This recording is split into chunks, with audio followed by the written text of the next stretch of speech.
In this video, I will show you how to set a stop loss on eToro. To do this, just go and open up eToro and go to Discover and just open up the stock or the ETF or whatever you want to buy. For example, if I want to invest in Amazon, then I can click Amazon right here and then just click Trade. And then here you have the stop loss. Now first just enter how much you want to buy. For example, if I want to invest $25, then I can enter that right there. Then click on stop loss. And now here enter an amount that you're okay with losing, but then at that moment it should sell. So automatically it will be set to minus 100%.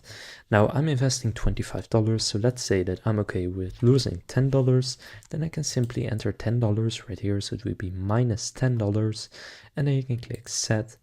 And now your stop loss is, in this case, when it reaches $15 in value, it will be sold. Now sometimes it looks slightly different, and I'll give an example of that. So sometimes it looks like this. So then you can still do the same thing, but you can also click on switch right here and then set it to a price at which it should sell. So right now this ETF is about a little bit over $179.